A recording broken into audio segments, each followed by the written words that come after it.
Good morning, everybody. Welcome to Hey Coach Tony.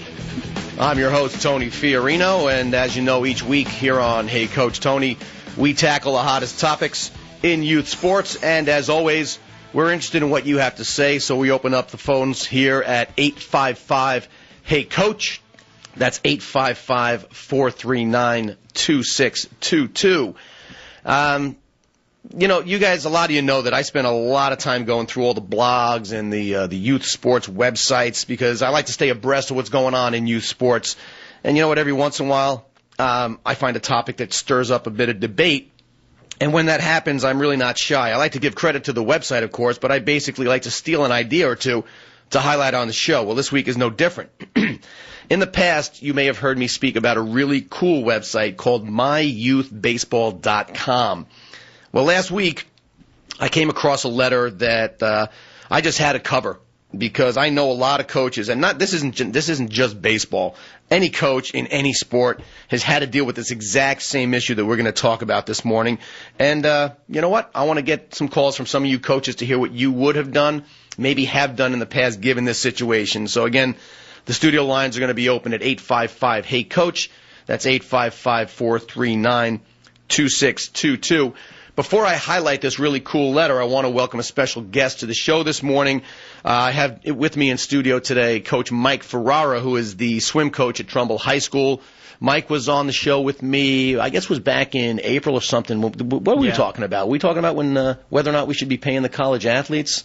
No, we were talking about the surveys.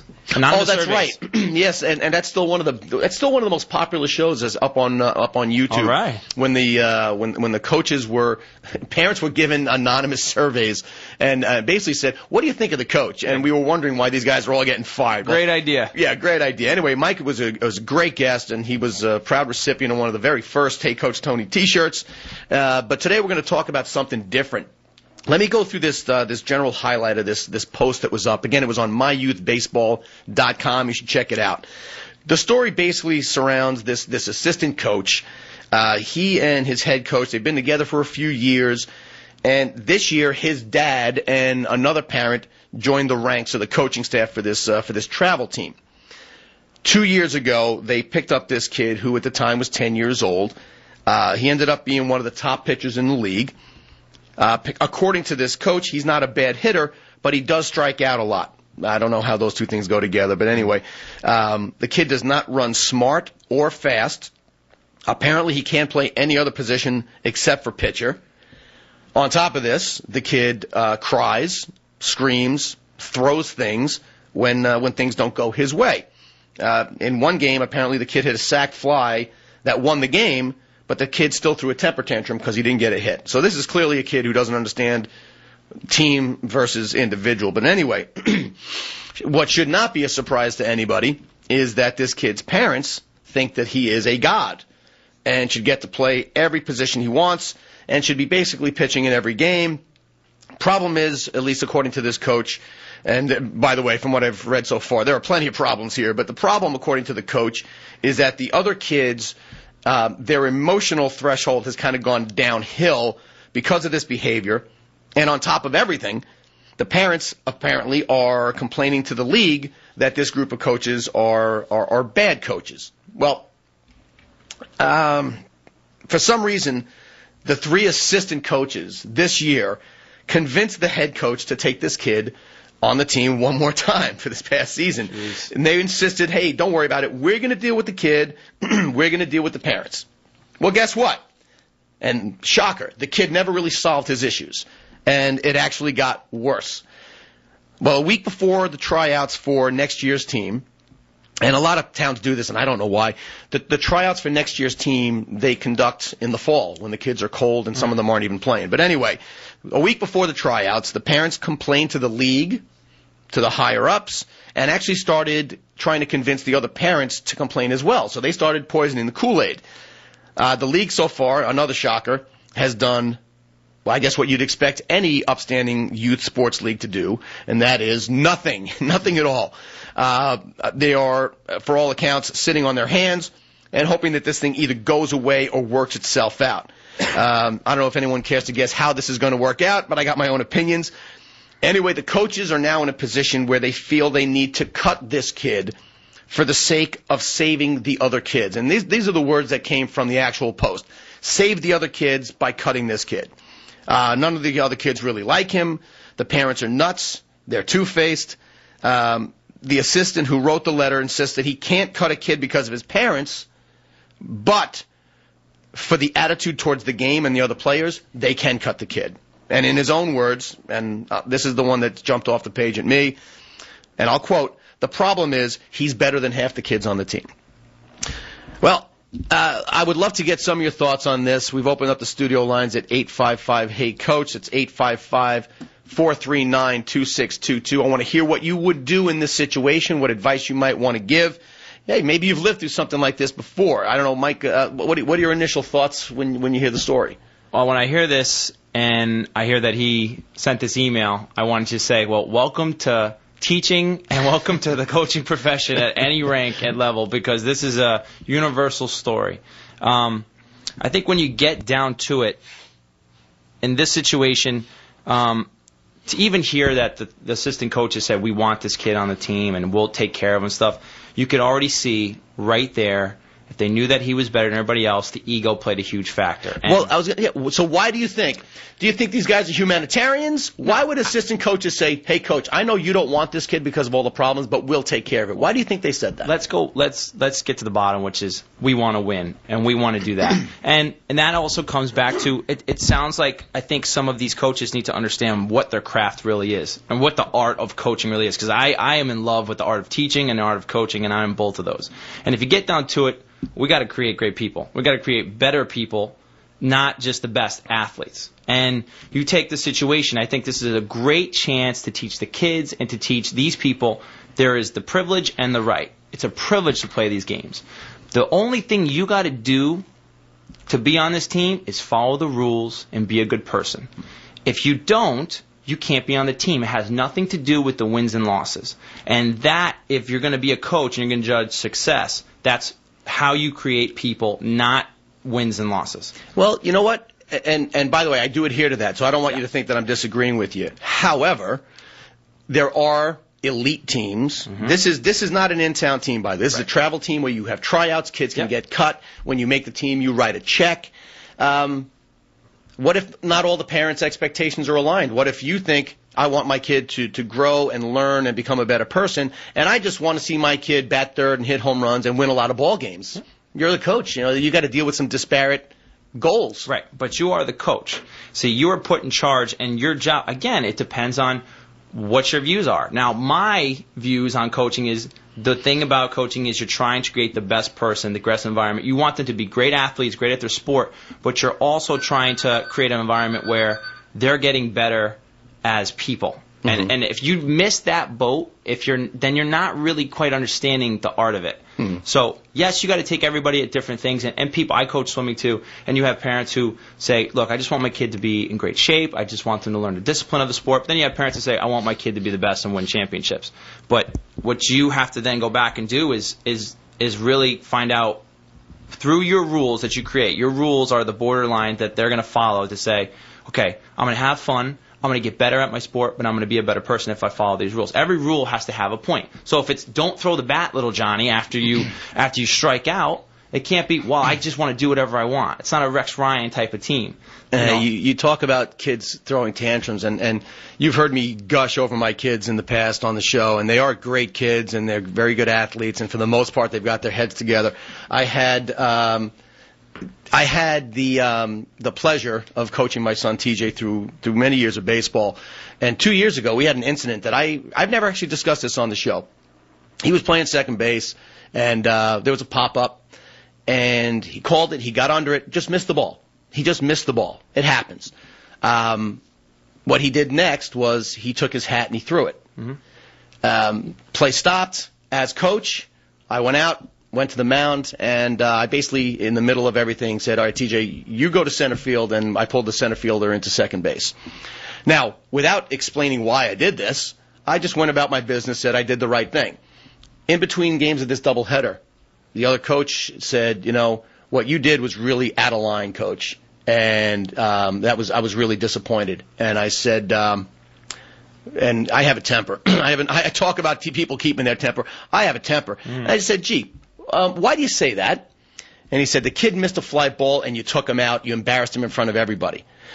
To which I said, thank you for at least having the courage to address me with this. Did you happen to see what happened?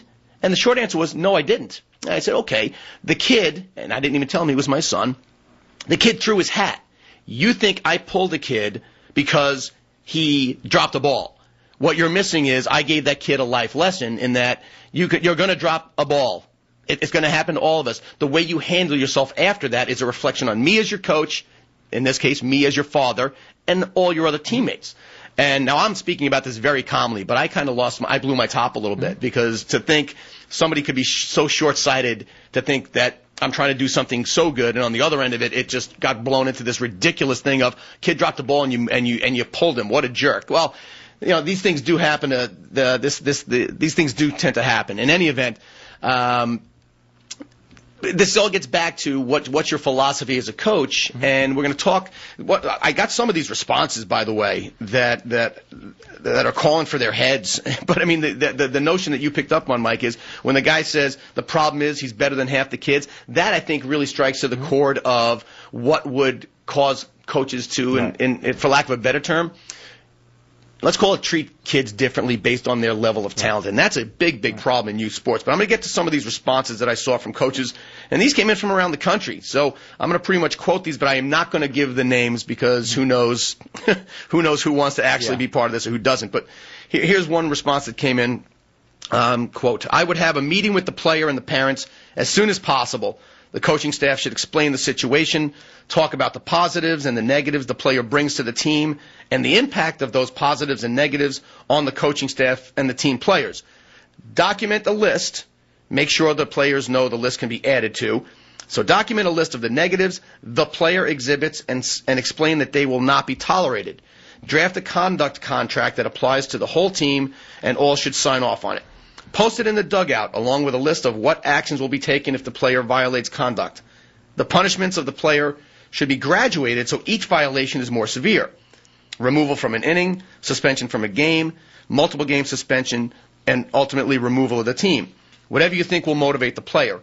Remember, the goal is to change the behavior, not kick him off.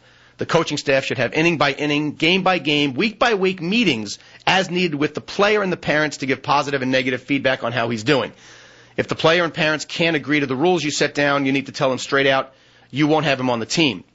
It's a lot more work, but this lets the kid and the parents know what's expected. The guy goes on a little bit more.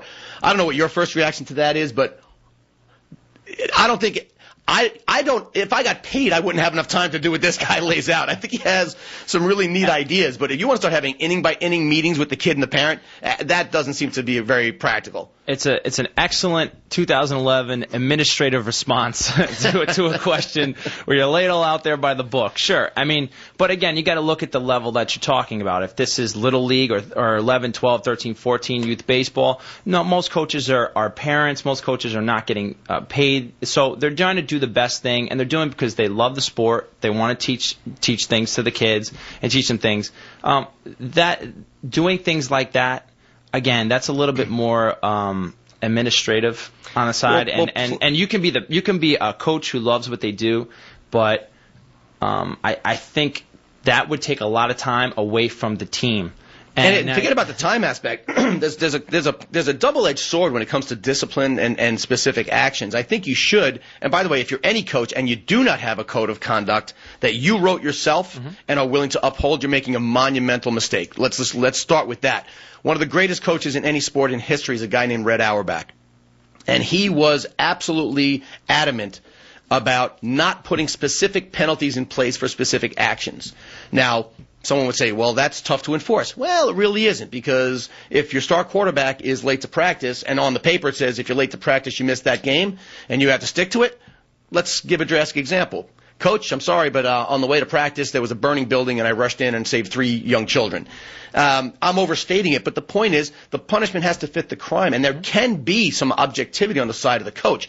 What should be clear in that code of conduct is your actions represent the personality of this team. It's a reflection on me as your coach, the parents in the stands, the other players on this team. If you do something to violate that, there will be severe consequences. And whatever you do from there doesn't really matter. The parents know that there are going to be consequences. If you have nothing in place, you're going to get hosed. All right, listen, guys, speaking of baseball, I want to remind everybody that the Bayside Yankees, one of the proudest and heralded organizations in youth baseball in the entire Northeast, is back. Bayside Yankees were part of Team New York Baseball for a couple of years. The Bayside Yankees are once again a standalone organization, and we are actively pursuing the top elite baseball players in the New York, New Jersey, and Connecticut area. We're getting ready to begin our registration process for our winter workouts. For more information, you should go to BaysideYankees.com. Again, BaysideYankees.com. You're listening to Hey Coach Tony on ESPN Radio. Stick around. Coach Tony. Hey, welcome back, everybody. You're with Hey Coach Tony this, by the way, beautiful Saturday morning in Fairfield County, Connecticut. Unbelievable. Anyway, joined today by Mike Ferraro, the swim coach at Trumbull High School in Trumbull, Connecticut. And during the break, Mike was pleased with my reference to Red Auerbach. Many of our listeners don't even know who the hell Red Auerbach is. But we started talking about another famous coach who actually shares a lot of our philosophies, and Mike wanted to give us a quick story about him. Go ahead, Mike. Well, John Wooden. If you don't know who John Wooden is, if you're an athlete, young athlete, or a coach yourself, and you don't know who John Wooden is, look him up. I was going to say, if you don't know who John Wooden is and you coach kids, hang yourself. Well, you'd be surprised. You'd be surprised. But, John Wooden is considered the greatest coach of all time. Absolutely. The Wizard of Westwood, coached UCLA basketball, 99 consecutive wins, 7 straight national championships. The man is a walking... was a walking... Well, I was going to say, was walking away, up until... but he was a walking encyclopedia of coaching. He was the greatest coach. If you go to his website and just listen to him talk... Yeah, just Google John Wooden. I mean, the guy is he is the standard for which many of us have followed who talk kid sports. He created the pyramid of success, and it's just a great way to live your life. So a couple of things about John Wooden. He said one time, one of his best players of all time is Bill Walton. He was one of the greatest NBA players who ever lived, part of the national championship squads for him. And he came in one time, and this is during the 70s, and Bill Walton was playing for him, and Bill Walton was coming in as a junior. And Bill Walton came in, and John Wooden had a very strict rule. You had to have your hair no longer than your ears and no more than 1 inch long, and you could not have facial hair. And John Wooden said to everybody, the reason we have these rules, every rule he had a purpose. The rules were, I don't want the perspiration during the workouts going onto your hands and slipping onto the ball. And Bill Walton comes in and he says, Coach, you have no right to tell me how long I can keep my hair and that I can shave my beard. And this is during pitcher day, the day before their first practice. And John never would get mad. He always say emotions were his enemy as a coach because you couldn't think clearly. He just said, you're right, Bill. I don't have that right, but I do have the right to tell you if you're on my team or not, and it's been great having you, and I wish you all the best. And Bill said, you can't get rid of me. And then he realized that this guy's serious. He went and shaved. That is one of my favorite Wooden stories. And like I said, parents complain, you don't have the right to do this, you don't have the right to do that. And they're absolutely right. I have no right to do anything to your kid you don't want me to do. But I do have the right to direct my players, and if they don't fall into that, I have the right to get rid of them. Speaking of John, apparently we've got John calling in, and I don't think it's John Wooden because he is dead. But we are going to go to John who's on line 3. Hey, John, you're on Hey Coach Tony. How you doing this morning? Good morning, Coach Tony. How are you? I'm great. I have a story, a situation similar to what you're talking about, and I guess I'm not too proud about talking about it because the more you're talking about it, the more it makes what we're doing seem bad. We had a travel team that we were a younger travel team, and we were kind of struggling a little bit, and we were short a player. We weren't going to have enough players for a game, so we reached out to this one kid who never came for tryouts or workouts or anything like that, just to have an extra kid for a doubleheader to make sure we didn't forfeit the game.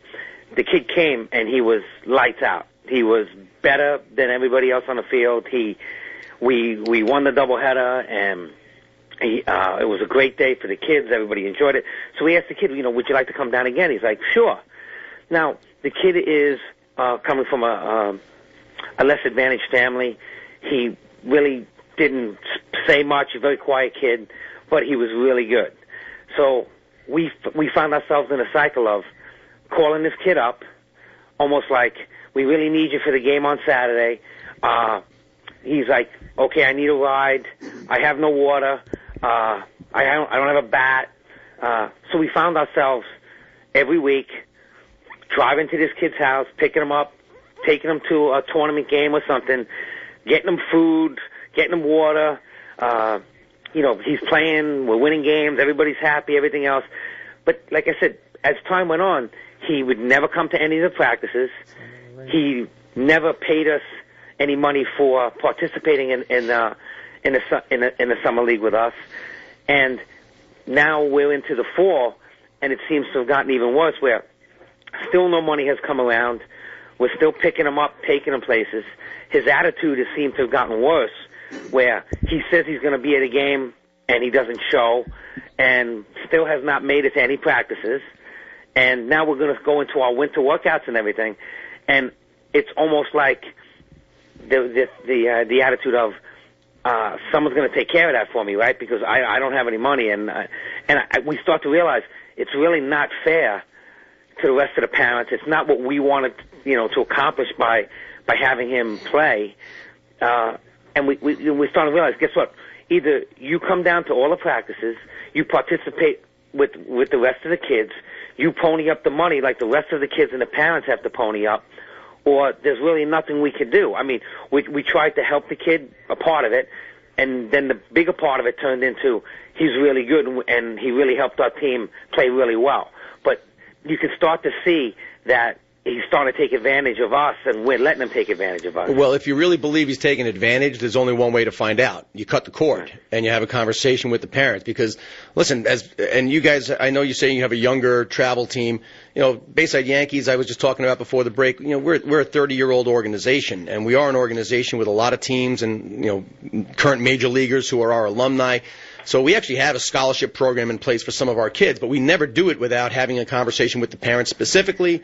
And every kid, regardless of their financial situation, pays us something. I don't care if it's $1 a week, but there's got to be some sense of ownership on the family and on the kid. Now, on the flip side of what you're talking about, I don't know if you're the head administrator of this team, but someone decided they wanted to dance with the devil. And I don't want to overstate it, but is it between you and me? Is there anything wrong with buying a kid a sandwich if he's really in a tough spot? Of course not. Is there even anything wrong with waiving your fees? I don't think so. If you feel you're being taken advantage of, it's time to step it up and have a conversation with, if it's a single-parent family or both parents or no parents or grandparents, whatever. You have to have a conversation, and you can take the high road and say, listen, we love having little Joey around, and he's a great kid, and we know he's getting something out of this that he normally wouldn't be able to enjoy because of your situation. At the same time, we need to lay down some ground rules about his role in our organization moving forward. And one of them will be, we got to figure out why he's not at practice and how we get him there. We need to know what you guys can afford to pay, because it really isn't fair that everybody else is paying and he's paying nothing. And you got to set up your own rules to decide what makes sense and what's going to keep this kid involved. Because what I will tell you, if he's from a disadvantaged family, to use your term, you wuss, instead of saying the kid's poor anyway, the point is, if there is something you can do for a kid like this, figure out how much you want to do for him. So on the coaches, you guys got to get together and decide what you want to do for this kid, and at what point you feel you're being taken advantage of. The funny part is like, as a coach, when something funny is going on, or it just doesn't feel right, or and of course you start to get blinded by a little bit. Like, the kid's good, and the other kids like him. He's friendly with the other kids, and everybody gets along. But then you start to see the little things, like see, to me, it's always been, you have to be like everybody else. You have to show up at practice. You have to do what all the other kids are doing, working hard to try to get better. And if you're just showing up to the games, it just leaves a really bad taste in your mouth, and you start to say, I really can't count on this kid. He's really using us. Instead of I'm just saying, and even with the family, it seemed like, and nothing really was playing out. Like, well, he needs a ride, or he doesn't have this, and they never come to the games. They don't come to the games to see him play or anything like that. And even when you offer, you want to come on that, no, it's just, we got to the point now where we're going to start, fall season's over, and we're going to start, and we all looked at each other and like, does anybody else have a really bad feeling about this whole process? And we all looked at each other like, yeah. It was almost like you said, we danced with the devil for. And the devil's it's just the kid isn't the devil. It's a cliche. Don't worry about it. But we danced with we got the kid got what he wanted. We got what we wanted. And now we're looking at each other like, this is not what we're about. This is not what we really wanted to do. And at this point, it's like you said, we're gonna have to sit down and like, this is what's due. This is what is needed. If you can do it, great. You're part of the team. The kids love you. If you can't, then we're just gonna have to move on. And thank you. And best of luck to you. And I totally agree. I think the important part here, John, is to get together with your coaches and decide your game plan. Don't be reactive to this. It's your team. You guys got to decide what happens, and they have to decide if it fits. It's like going back to these guys who want to cut this kid. That's the easy thing to do. No one's going to say you did the wrong thing cutting a kid, but if you put it in a position where you tell the parents, here's the situation with your kid's behavior, here's how we're viewing it, and if it doesn't stop, it's going to affect his playing time. And, I want to make sure you're signed up for that. And those parents may say, hey, coach, go to hell. We're leaving. Right. And then you look like the hero. You took the high road. So, John, listen, great call. I appreciate you doing it. Mike, we have to go to a break here in a second, but this is kind of the crux of the issue as far as I'm concerned. As a coach, you got to take the high road. Always. And that's the downside of being a coach. You follow policy. You can't go wrong if you do the right thing every time. That's what we always say on my club team. And we have athletes that can walk on my club team, and I can look at it. Adam? Well, I can't hang up on you, Mike, because you're here. We're here in a dial. I tell you what we're going to do. While we're dealing with this dial tone, we're going to go to break. When we come back, we'll take some more of your calls at 855-HEY-COACH. That's 855-439-2622. And when we get back, we're going to get to some more of these topics these are people who are looking to lynch this kid and his family, going back to the original story. But we'll be back shortly. You're listening to Hey Coach Tony. Stick around. Coach Tony. Hey, welcome back, everybody. You're with Hey Coach Tony on ESPN Radio. Before Mike and I get back into things, we're going to get to some more of your calls here. I believe we got Bob from New Jersey who's on the line, and if we have him, we're going to go to Bob. That sounds like we don't have Bob. Oh, Bob. What about Bob? Well, Bob, if you're listening, sorry we lost you there. Just give us a call back in the studio. 855-HEY-COACH. 855-439-2622 is the number here in the studio. But I'm going to get back to some of these other things, because a lot of people on this site where I first saw the story were a lot less compassionate about this situation. Yeah. And compassion might not be the word, but one guy wrote in and said, I agree with cutting the kid. I found myself in the past in the same situation. You can deal with the player, but when the parents get involved and start creating additional distractions with other parents, it's time to cut him. His behavior alone justifies your decision to cut him. But believe me, when the parents of this player start causing problems by going to other parents, you have no choice. Actually, you know what? Before we finish this topic, apparently I'm being told by Adam that Bob is back. Bob. So we're going to go to line 2, and we're going to go to Bob in New Jersey. Hey, Bob, you're on Hey Coach Tony. Hey, Tony, thank you. Thank you for taking my call. Listen, first-time listener, love your platform, love your show, pal. Thank you. Thank you. So what do you think about all this? I mean, we got kids that are being cut because of parents' behavior, throwing tantrums. We got John, who's called in from Long Island, who decided to sell his soul to the devil and then complain about it later. I mean, what do you make of all this? Well, listen, Tony, I do a lot with youth sports, and I talk to coaches all over the country. And this stuff is going on throughout the country. It's really sad, Tony. We have to do something to fix this as coaches. It's really sick. It's not the kids. It's most of the time it's the parents, like you guys are talking about. If you're in the coach's shoes in this case, where you got this kid who throws some tantrums and does all this, does that, there's not enough in the story about what the coaches have done to date. But give me a quick reaction. How would you handle a situation like that? Well, of course it has happened to I'm sure all of us. Yeah. I've stopped the games, like one of your other coaches. I stop the games, I pull the kid over, I communicate with the kid. But going into these games, Tony, I set the precedence of this is not going to happen on my team. The parents meeting with the kids. So a lot of times I really don't get too many of that because we stop that right from the beginning of the season. We teach the kindness, we teach the respect, we teach what's not acceptable. So we kind of drill it in these kids right from the get-go from, hello, my name is Coach Bob, I'd like to introduce myself. So I take care of that from the very beginning. And they know, and again, we're easygoing, we're loving, we're all about goodness and teaching these kids. So they once in a while, a kid slips up, and we give them a look, and we say no, and then we talk to them about it after the game, and that's usually my technique right from the beginning.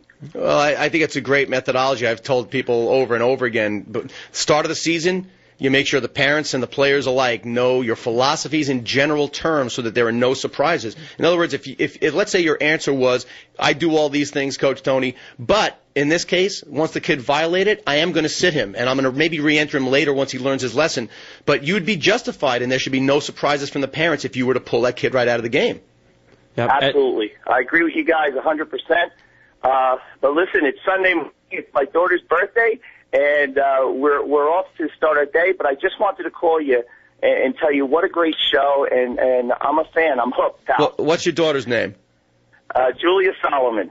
Well, you shouldn't have given the last name, but that's Julia, and we're going to hopefully your mom with the lead. Julia from Coach Tony and from Coach Mike Ferraro. We want to wish you a very happy birthday. Bob, thank you for calling in, man. Glad you liked the show, man. Spread the word, my friend. Awesome. I'm going to blast your show on Facebook and tell all our coaches here in New Jersey. I promise you that, guys. Great job, man. Thanks, Bob. Hey, we actually have where the phones are lighting up today, which is cool. We got Brent who's calling in on line 3. Hey, Brent, you're on Hey Coach Tony. How you doing this morning? Not too bad. How are you doing? Great, man. Apparently this topic hits a nerve with some folks. So what do you think, man? Well, I just been listening to some, the one caller that you had calling about the disadvantaged kid, and then I kind of compare that story to the actual original story you talked about off of myouthbaseball.com today. And wait a minute, this is Brent Hensey? Yeah, this is Brent Hensey from myouthbaseball.com. Brent is the founder / editor-in-chief, chief cook and bottle washer for myouthbaseball.com. All right, Brent. Brent's been on the show before. Hey, Brent, that's so cool you're calling in, man. I'm sorry to interrupt you, but please get back to what you were thinking. Oh, no problem. I'm just calling. I was kind of comparing those two stories, and with the gentleman that called in about the disadvantaged kid, I think at some point, I know over the course of time, you finally have to kind of cut the strings with that child, but you have to give that type of child the chance. With the original story on my website, in my opinion, and my philosophy as a coach is I want to try to bring back youth coaching back to the simple days. It's kind of like what you said with Coach Wooden. It's like Coach Wooden had that guy come in and said, you need to cut your hair. And kid said, I don't have to cut my hair. And he goes, oh, that's fine, but then I don't have to keep you on my team. Same thing here with this letter that was put on my website.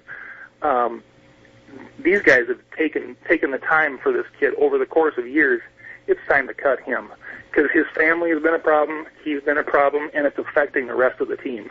Well, you may have some more inside information on this, Brent, than I do, but just looking at and reading the letter, it wasn't really clear to me, A, what the coaches said up front about what they expect of the players and their conduct and the parental behavior, and B, it seemed, I don't know if there were ever any interim steps taken about, hey, pulling the kid out for an inning or even sitting him for a game, having a more direct conversation with the parents. So, I'm trying to treat this more general. I mean, the story is a great story, and if the kid truly has been a cancer, for lack of a better term, or we use the term a pariah in the locker room. If that's the case, if the kid is another TO and has kind of shown his stripes, then yeah, it's time to give the kid the boot. And still, I would still do an exit interview with the parents and say, here's why we're doing this. And while he's never going to play for us again, you still can give your kid a valuable lesson. So, you want to think I'm a jerk, go ahead. But here's what I would do if it was my kid. Best of luck to you. But, I mean, yeah, if the kid was really that big a deal, then obviously at some point, we can't save the whole world. We can do it one kid at a time, but we ain't saving everybody, right? I guess maybe I am kind of jumping to the gun. I don't have any more inside information. I'm just assuming, using common sense, that over the course of those few years that child was on their team, that they had to have some sort of consequences for his behavior, and then over the course of time they just got fed up. But you're right, I don't know that. Maybe that is the case. Maybe those coaches didn't do a great job with that. And guys like you and me and Mike, we're always going to think that a coach is going to put their best effort forward, and I'm not saying these guys did not. But, right. On the other side of it, if they didn't and they were just saying, wow, the kid is a good pitcher, and he's better than half the kids, then they're no different than John from Long Island. You want to dance with the devil. Don't cry boo-hoo when you're stuck in a situation where you've got a really tough decision on your hands. Hey, Brent, by the way, for everyone who's listening, it's myouthbaseball.com, an amazing site. If you have anything to do with youth baseball, you got to get your butt over to that site. Brent, thanks for calling in on a Saturday, man. I know you guys are busy. Hey, I really appreciate it. Thanks for doing everything you do with youth sports. Awesome, man. We'll talk to you soon. Right. Mike, what do you think about what Brent just rolled out? So much stuff. I think it goes back to know your students, know your class, and in this case, you're dealing with adolescents and you're dealing with these parents. So very simple. You have a policy. You have rules, and you have them in place because they're the right thing. If people do not follow those rules, which is normal, opposition to rules is forever, and it's going to happen, and that's okay. You can't get mad at that, but it's very simple. That you have to put your foot down because as soon as you give it an inch, they're going to keep going, and it's that simple. That's how you teach people the consequences of their actions. Well, I equate it to sports parents, not parents in general, but sports parents are really. And do you have children? No, I do not. All right, so you have no say in this whatsoever. But most of the people who listen to this show have children. But the fact of the matter is, sports parents are no different than young children. That's right. Young children, actually young. My son's a freshman in high school, and I just had to give him a punishment over something he knew he wasn't supposed to do. The fact is, there are rules in place. Parents, sports parents, and young children know that those rules are in place. Know that there are going to be consequences. Yet, what will they always do? They will test, and they will dip their toe in the water to see just how serious you are. Yep. And if you don't enforce those rules, what you just said is absolutely true. You will begin to get steamrolled. If the rule is you can't be near the dugout, and Mr. Smith comes by to give his kid a bottle of water, and you don't remind him of that rule, guess what? The next time it's a bottle of water and a quick bit of advice on how to bat. And the next time it's, hey, coach, I'll keep the book for you. And the next thing you know, you got yourself a squatter who's not going to leave your dugout, and it's because you didn't enforce your first rule. You got to educate the parents. On my teams, we introduce the parents and kids with education. We have parent meetings once a month on every single group. We have rules in place to educate and also show the parents how to act on the pool deck. For example, we don't allow parents on the pool deck except for Fridays to watch your athletes. If you have 8 and under, they're allowed to be on the pool deck. When people ask why is that, we give them very simple rules of the kids cannot concentrate with the parents sitting there, number one. Number two, the parents like to talk, and it's very distracting for the kid. And then on the same token of that, as a coach, and you lay down these ground rules for parents and athletes, there is, like you just said, there are always going to be opposition to those, but again, you stick to your guns. Bill Walsh, one of the greatest coaches of all time, too, for San Francisco 49ers, he has in his book that he goes over the rules of how to be a leader, and he was a micromanager to the nth degree. And even to the people who would answer the phones, he would tell them what to say. This is the San Francisco 49ers, and he had one of his best players come in and was missing meetings, and he said, "Listen, very simple. If you miss another meeting, I'm going to ask you to leave." Mm-hmm. And this is a professional coach. This is a professional athlete. He missed another meeting.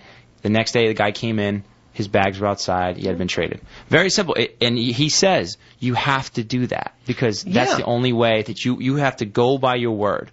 You have to have accountability for the actions of every parent and every kid. That's just the way it is. What you do, now packing your bags may have been drastic, but maybe there was a marginal player. You never know. Well, it's an adult. These are a little different situation. Well, plus you maybe want to send a message, and maybe it's easier to send a message if you send home your third-string kicker instead of your starting middle linebacker, but the point is still well taken. 855-HEY-COACH is the line here in the studio. It's 855-439-2622. When we get back, we're going to talk more about this issue of coaches who are kissing butts based on how well kids play. You're listening to Hey Coach Tony. Stick around. Be right back. Coach Tony. Hey, welcome back, everybody. You're with Coach Tony this fine Saturday morning. I'm joined in studio by Mike Ferraro, who is, I learned during the break, or was reminded during the break, is not only the swim coach at Trumbull High School, he is also the assistant football coach at Pauling High School in New York, which is also in our listening area. We have WPUT and Brewster who's carrying the show. So quick shout-out to all the guys at Pauling High School. You guys got a game today, correct? Got Bronxville, 2:30 at Pauling. Hey, so if you're in the area, which apparently you are if you're listening to me, except if you're on the Internet, get your butt over to Pauling High School and let's give some support to Coach Ferraro and his gang of guys over at Pauling. We're talking today about coaches who alter their own behavior because of the talent level of certain kids. And I guess the real bottom line to all this, and this may be restating the obvious, Mike, but why do you think a coach would treat one kid one way and another kid another way? Well, if it's not a bad thing if you're doing it because you want them to learn, because if you know the temperament of different athletes, some you have to motivate certain ways. But what if you just 99% is if a behavioral thing and you're putting up with it from my kid but not from Joe's kid? It's I want to win. All right, well, that's the fact of the matter is. And what I started to do last night, because I always have trouble sleeping the night before a show, is I started putting together some ideas around the types of specific behavior that kids go through. And one is what was outlined in the article, where you have the spoiled brat who just thinks that all eyes are on him, and if he is not, or he or she is not carrying the team, then things aren't really going well. Mm-hmm. And I was reminded of, and I'm not going to say who reminded me, but I was reminded of a kid who took the hallowed trip to Cooperstown when he was a 12-year-old baseball player. And the kid was just, he was one of the better players on the team and was one of the better pitchers on the team, was getting himself lit up. And the kid's response was just nothing short of disgusting. I mean, this kid did a Daffy Duck, bounced around the baseball field, throwing his glove, throwing his hat. And I thought there was a learning moment in this story because the umpires, who I believe in the history of Cooperstown, I never even heard of a kid getting thrown out of a game, because if you get thrown out of the game, this is written in stone, you pack your bags, you go home. Period. And it's not the coach's decision, it's the facility's decision. Well, this kid got thrown out of the game. And as the coaches, and this is where the coaches were a bunch of mongos and fell down miserably, instead of an opportunity to teach the kid and his parents a real life lesson and say, you know what? That was unfortunate, but you know what? There were rules. You violate them, so sorry, kid. You got caught. You got to go home. What do you think they did?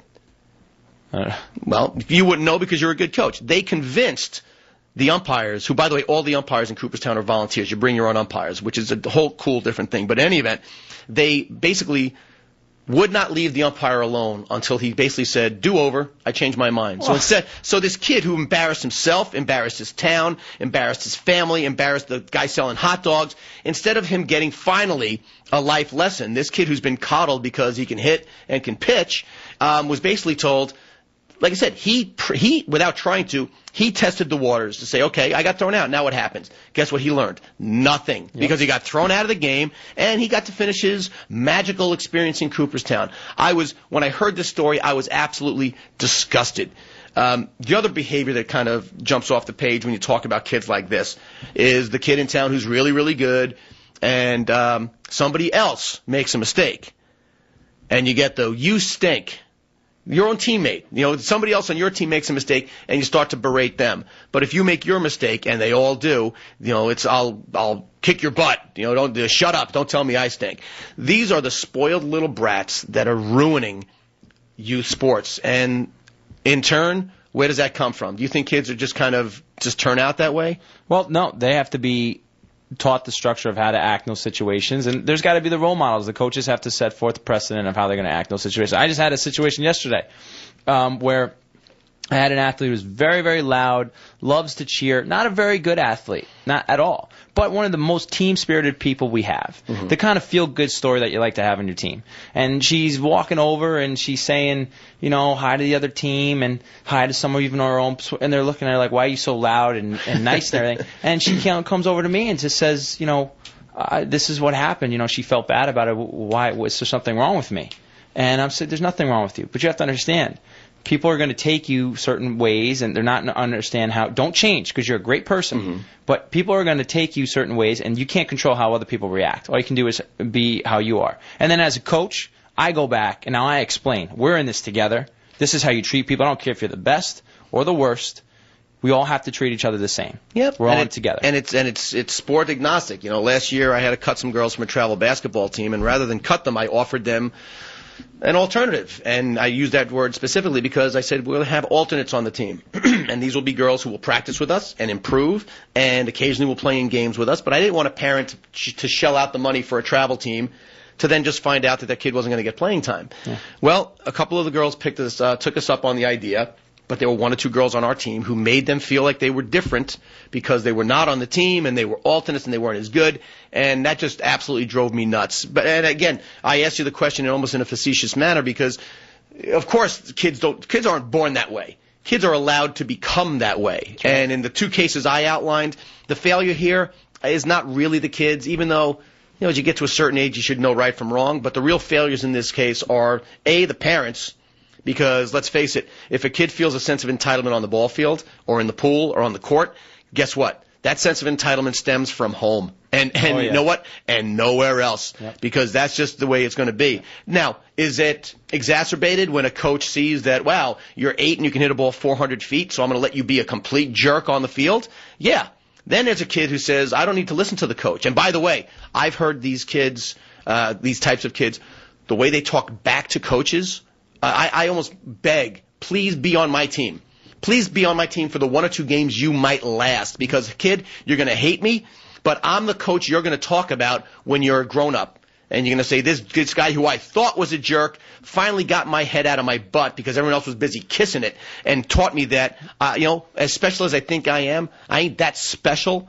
And, by the way, some humility is what really does make you special. Show me the kid who's the best kid on the team, who helps out the other kids, cheers on the other kids, and supports his players. Those are the kids that I want. That's why sports and athletics are so crucial in America today. That's why coaches are at such a premium on what we do. We can't control what goes on at the house. We can try to educate parents.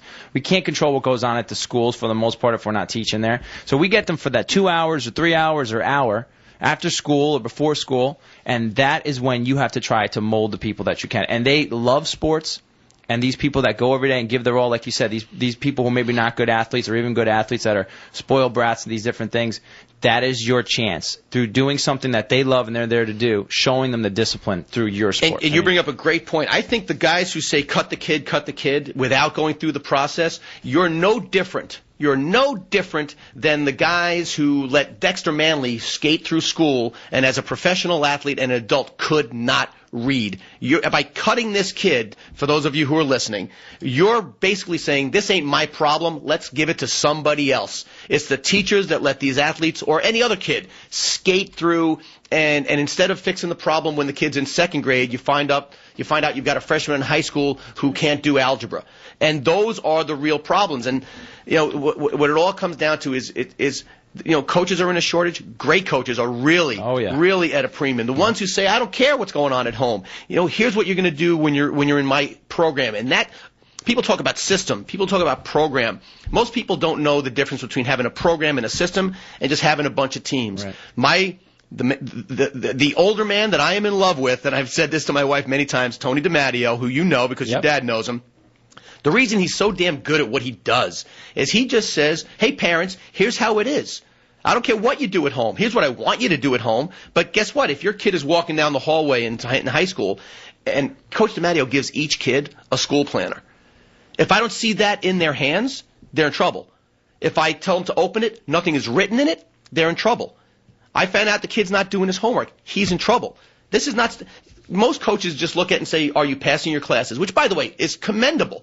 I wish more coaches would just care enough about the kids getting a certain threshold of grades. Yep. Guys like DiMatteo and people who kind of follow in his footsteps are truly interested in developing adults. People say, my favorite line is, you don't raise a kid, you raise an adult. Right. You start with a kid. Right. Jimmy Kennedy, who is, I believe, still playing for the New York Giants this year, he and DiMatteo have a special relationship because DiMatteo insisted not that the kid play football. He told him, football, maybe it'll get you somewhere, but where it should get you is it's going to get you the ability to have your high school education, which he was going to pass up on, and his college education, which he was going to, obviously would have never had an opportunity to do. And DiMatteo, I've seen the man cry once since I've known him, and he cries when he said Jimmy Kennedy showed up to his house with his Penn State diploma in his hand. Right. Not when he got drafted, which, he cried. I didn't see it happen. But when he talks about Jimmy Kennedy, he talks about the fact that Jimmy Kennedy got an education. It can't be about wins and losses. It can't be. At the high school and level underneath that, it cannot be about wins and losses. Even at the college level, it can't be, because you're trying to create great people. And John Wooden said he never talked about wins and losses in his career. He always said, Our ball going in the hoop is a byproduct of what we do every single day at practice, and I'm more concerned about them being a good person. If we put the ball in the hoop more than everybody else because we practice better and we have good discipline, we're prepared, we're going to win. And that's the way it's got to be. So for these younger coaches,